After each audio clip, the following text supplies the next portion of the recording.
Good day, everyone. Today is a big one. Today we are discussing my top 15 fragrances for all eternity. But in order to get there, we got to get a little grim first. So my idea is that I've died a beautiful death. I've gone to heaven and I'm sitting in front of God Almighty. And he looks at me and he says, "You're all right. You did pretty good. There were way too many people hungry in the world for you to own all of those fragrances. So here is your punishment. You will only be able to keep 15 fragrances for the rest of eternity." So that's kind of how I'm thinking about this. I need to pick 15 fragrances that I'm not likely going to get tired of, but more importantly, fragrances that I never get tired of. I also will probably want a few fragrances that challenge me a little bit, something to think about, something to figure out through the rest of eternity. So let's not waste any more time yapping. Before we get started, please hit the subscribe button, ring the bell, do everything you need to do so you don't miss any future related fragrance content here on my channel. Stick around, we'll be right back.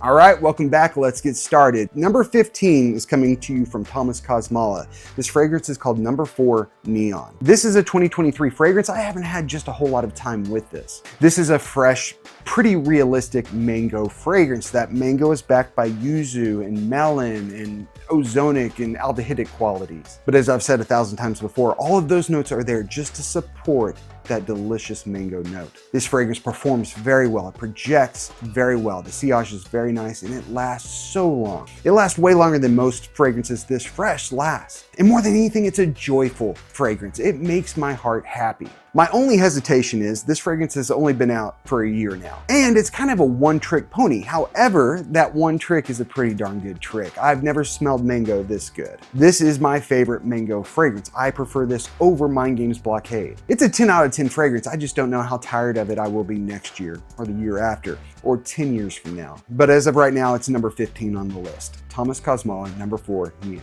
Number 14 is from Philipp Plein. It's called The Skull. This one's a little bit pricey. This is a modern leather fragrance. It's pretty complex, and it's not one for everyone, but it's one that I cherish. This is definitely a heavier fall and winter scent. The performance on this is outstanding. It projects past arm's length. It lasts 15, 16 hours on skin. And it smells luxurious. To me, it's pretty sexy. I don't know what use I'll have for sexy fragrances in heaven, but I do enjoy the scent a great deal. It's one of those you can wear dressy. It's a great going out scent. It will get you noticed. But again, leather is a pretty dominant note in this, and if you're not a fan of leather, I don't know how much you'll like it. But it's one that maybe you should try to get your nose on, because it's one of my favorites. In fact, as of right now, it's my 14th favorite, or at least for eternity.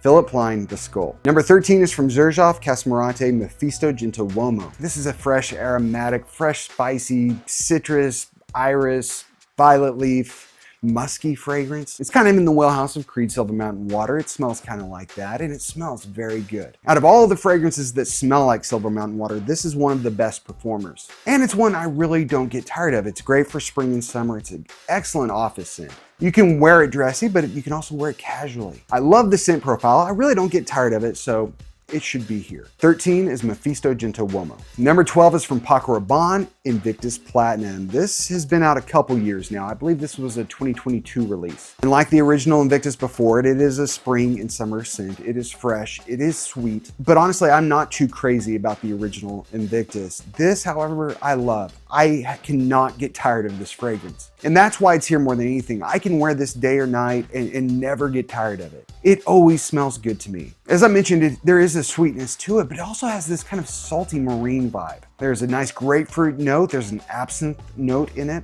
And like the original Invictus, the performance is outstanding. It projects past arm's length and it lasts way longer than most fresh fragrances last. Since 22, this is my second bottle of Invictus Platinum. I cannot and will not get tired of it. If you're looking for a good, fresh, youthful spring, summer scent, something that you could perhaps make a signature scent, this is something you should look at. I love it dearly, Invictus Platinum. Number 11 from Brioni EDP Intense. This might be one you've never heard of before, and this is one that I've enjoyed from the first second I ever smelled it. I was standing at the fragrance counter at Von Maur, Oklahoma City, and I sprayed it on the tester strip, and I thought, that is special. I thought to myself, that is good stuff. I need more of that in my life. So this is kind of a fruity, citrus, woody fragrance, but there's also patchouli, there's also vanilla. And it has one of my favorite apple notes ever. To me, to my nose, this is one of those designer fragrances that smell niche, that smell a lot more expensive than it is. From discounters, you can find this as low as $60, $65, and I didn't pay that. I bought it full price, and I still have no regrets. I love this stuff. But it is a little bit mature. For those of you 25 and older, give it a shot. Don't go blind buying it, but go get your nose on it. It's worth it. Brioni is a house doing interesting things. I like several of their fragrances a great deal, and you get that magnetic cap. Oh yeah, I got a fly bothering me. It's one of my favorites for life and eternity. Brioni EDP Intense. All right, we're cracking the top 10 now. At number 10, we have Etat Libre Orange Remarkable People. This is one also that I've never gotten tired of. I'm not capable of ever getting tired of it. It's a fresh, effervescent champagne grapefruit fragrance. It's pretty simplistic, but also pretty intoxicating. Pretty good atomizer too. Oh, it just smells like heaven to me. This to me is a mood lifter. It makes me joyful. This is a joyful fragrance. To me, it's unisex. There's a nice sweetness to it. It's fresh enough to wear in summer, but also interesting enough to wear to the office in December if you feel so inclined. It's one of my favorite grapefruit notes I've ever smelled, and it's just a dynamite fragrance. The only downside is the performance isn't the best, but you can buy these at discounters for, under $70, and for that price, I love it. I love it for eternity. Etat Libre Orange Remarkable People. Next up, number 9, from Bond number 9, we have Bleecker Street. And this has always been, from the first time I smelled this, that went straight to my top 10 and it's never left. This is hands down my favorite springtime scent. It's a fruity, grassy fragrance, right? It smells like you've been mowing your lawn in the best possible way. Maybe even with a handful of blueberries in your hand. There's a violet leaf on top of this that's just a little bit petrol. It almost has a little bit of that gasoline vibe, again, in the best possible way. I'm sure heaven will be gorgeous. It's paradise, right? Grass and sunshine and Bleecker Street. It works for the office, but more than anything, it works for lifting my spirits. This is Bond number 9 at their best. Number 9 is Bleecker Street. Number 8 is from the Dua brand. It's called Flagship II. This was original fragrance from Dua. Dua is a clone house, and they have a lot of clones. They release some 8 to 12 fragrances a week, like crazy number of fragrances. And the majority of them are clone fragrances, but they do also do original fragrances. And I just so happen to like their original fragrances more than I like their clones. Case in point, Flagship II, this is a serious fragrance, and it is a well-crafted fragrance. It is so well blended. So it's probably more woody than it is anything, but this too also has some violet leaf. It's quite a bit boozy. There's also some fruits and citruses there that give it a little bit of freshness as well as some floral nuances. It's like they threw everything into this pot and it just worked. It is a finely crafted fragrance that projects, that leaves a brilliant sillage, and that lasts a long time on skin. This is a heavier fragrance. This is definitely a fall, winter, early spring scent. And this is not something I would wear every day, but it would hit the spot throughout eternity. This has been sold out for a while on Dua. Hopefully they bring it back sometime soon. And if they do, I will let you know, because it's one that I hope everybody is able to try. This is not a scent I could really compare to anything else. It's not a mass appealing scent. It's for a certain taste. But my wife adores it. She'll wear this, but to my nose, it's a pretty masculine fragrance. She likes masculine fragrances, but I guess this is unisex leaning masculine. And it's a work of art. I don't think Dua gets the credit they deserve for their original fragrances. They have some bangers. Number 8 is Flagship II. Number 7 is probably the priciest on the list. It's from Mind Games. It's called Xerjoff. This was one of their first releases. This is a rose and leather fragrance with a little bit of fruitiness on top, a berry-like sweetness on top. I don't throw around the word masterpiece very often, but this is, in my opinion, a masterpiece. This is one of 5 to 10 fragrances out of God knows how many I own that I would call a masterpiece. I'm not crazy about rose fragrance, or at least rose dominant fragrances, but this one just does it for me. I remember when I bought this was back in January of 2022. Mind Games had just come out. I dare to say there wasn't a Mind Games video on YouTube when I first bought this stuff. I'm about to hop on a plane and come back to Oklahoma City, but I wanted to pick up one fragrance from that trip. I had Xerjoff on my left hand and I had Mind Games Blockade on my right hand. Mind Games Blockade is also very good. It smells a lot more like Creed Aventus, which if you know my taste, you know that I love Creed Aventus. I love everything that smells like Creed Aventus. It should be telling that I bought this over Blockade. There is something special here. If you're able to get your nose on it, give it a shot. It's elegant and sophisticated and alluring and perfectly unisex. The sillage is awesome, it's long lasting, and it tells a story. It kind of changes as you wear it. For being a rose leather fragrance, there is a freshness on top, and it's not incredibly heavy. You could certainly wear this fall and winter, but I'm thinking you could also wear this in the spring and on the cooler summer days or evenings, in climate-controlled situations. It's a beautifully crafted fragrance and one that I highly recommend and one that I could not live without. It's not something I would wear daily. It's not something I would wear once a month throughout eternity, but it's one that I would enjoy wearing when I decided to wear it. I enjoy thinking about this fragrance when I wear it, and it gets my gears going. It gets me thinking. And that's what a really good fragrance does. This is Mind Games Xerjoff. Number 6, we're back with another designer from Yves Saint Laurent. We have EDP. This is a versatile blue fragrance. This stuff smells like a man to me. But not just that, it smells like a boy to an old man to me. You don't have to be, a young guy or a middle-aged guy or an old guy to wear it. You can be any age. This works for everyone. It's a fruity, citrusy, ambroxan wood fragrance. It's a blue fragrance that you can wear anytime for any reason. It works day or night, any month of the year. It works in the heat of summer as well as the coldness of winter. I love all the Y fragrances. I'm drawn to them. They all have that ginger citrus kick. They're sprightly, they're energetic, but also practical and sensible. And it's one of my favorite signature scents, YSL EDP. And number 5, and along those same lines, our last designer on the list from Armani, Acqua EDP. Most of what I said about EDP can also be said about Acqua.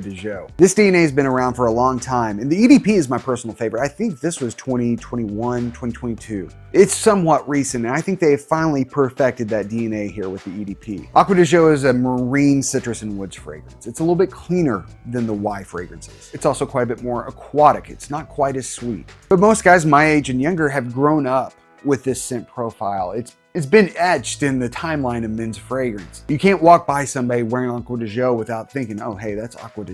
And in my opinion, it's just what a man should smell like. It's one of those fragrances I don't get tired of. And again, it works day or night, any month of the year. It works at the office, it works on a date. It's one of my wife's favorites on me. And that's what you're looking for in eternity. Something to make your wife happy, and also something that you don't get tired of. Something that always smells good. And that is Armani Acqua EDP. Number 4, and you probably haven't heard of this one. This is from Galleria Parfums. It's called Moving Time. This fragrance was done by Gents Scents. He's a fragrance YouTuber and the best in my opinion. I went to the school of Gents Scents. Everything I know up to a certain point came from Gents Scents. He's the GOAT, and he's the reason I bought this fragrance. I wanted to support him. He released 7 fragrances with Galleria Parfums. I bought this in a fragrance called Shades of Seduction, and the second I first sprayed this fragrance, I went and ordered the rest of them. That's how good this is. Now, the rest of them aren't as good as this. They are good. They're all quality fragrances, but this one is different. It's unique. It's brilliant. It is a work of art. The perfumer of Moving Times is Francis Kurkdjian. Moving Times got discontinued a couple, 3 years ago, and the second it got discontinued, I hopped online, started researching other Francis Kurkdjian fragrances, hoping he would have something similar to this. Unfortunately, if he does, I have yet to smell it. There is nothing else in my collection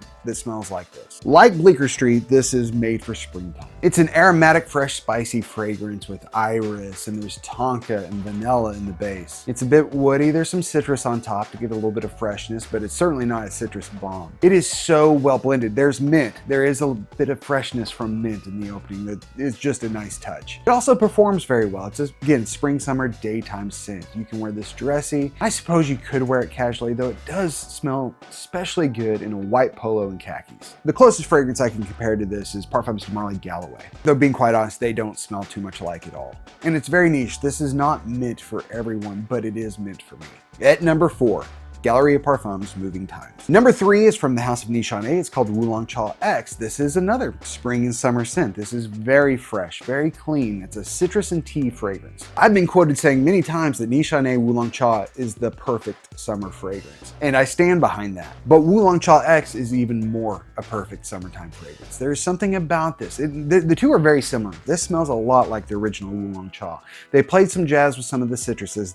They've added a yuzu note, but I don't think it's just the yuzu. There is something in it that sets it apart. Again, it's a spring and summer daytime scent. Works perfectly for the office. It's fresh, it's very natural smelling. And for a fragrance this fresh, this natural smelling, the performance is insane. It projects so well, it leaves a monster sillage and lasts way longer than most citrus fragrances last. Nishane Wulong Cha X. Number 2 is actually my second favorite fragrance, and that's Parfums de Marly Layton. This is your fall and winter going out scent, though I suppose it could work on a date night. There's just so much going on in this fragrance. You got lavender, you've got the green apple, you've got spices, and in the base, it's kind of a woody vanilla base. It's a little bit smoky. This, in my opinion, is the perfect niche fragrance because it smells so good. It's very wearable, but it also pushes you a little bit. It's a little bit challenging. And in that way, it's a great beginner's niche fragrance. Every time I smell it, I'm reminded of the very first time I smelled it. Lights went off. My head spun around. Everything just started making sense after I smelled this fragrance. And for that reason, it's an excellent beginner's niche fragrance. It's pretty loud, it projects pretty far for the first 2.5 hours, and it's just one of those fragrances I'm drawn to. Now, I don't see myself wearing this daily through eternity. Here on Earth, I don't wear it too often because I don't want to get tired of it. I think through eternity, I could get tired of this. But fortunately, I have 14 other fragrances to choose from. But honestly, I just can't imagine eternity without Parfums de Marly Layton. And number 1, my favorite fragrance for eternity is a fragrance I have never gotten tired of. It's a fragrance I could wear daily and never get tired of. It's a fragrance with versatility. You can wear it day or night, any month of the year. It works great at the office. It works great on date night. Put on a couple extra sprays. It works great on going out. It smells like a man should smell. More importantly, it smells like I should smell, and that's Creed Aventus. It's been cloned 1,000 times. There are hundreds of Creed Aventus inspired fragrances, but no one does it just like Creed Aventus. This was a game changer for all the right reasons. It does smell that good to me. Not only do I wear Creed Aventus a lot, I wear the inspired fragrances a lot. I wear the clones a lot, and I never have gotten tired of it. And part of it's a body chemistry thing. For some reason, I get compliments wearing Creed Aventus as well as a handful of the, clone fragrances. I don't know if it's like this for everyone, but it just works for me. And it's one of those fragrances that proves there is a God and that he loves us. And it's my favorite fragrance for all eternity. Number 1 is Creed Aventus. What is your favorite fragrance for all eternity? What's that one fragrance that you never get tired of? Let me know in the comments. And again, if you haven't already, please subscribe, ring the bell, do everything you need to do. I hope you enjoyed this. I'm Marshall the Scent Addict. Come back and see me next time.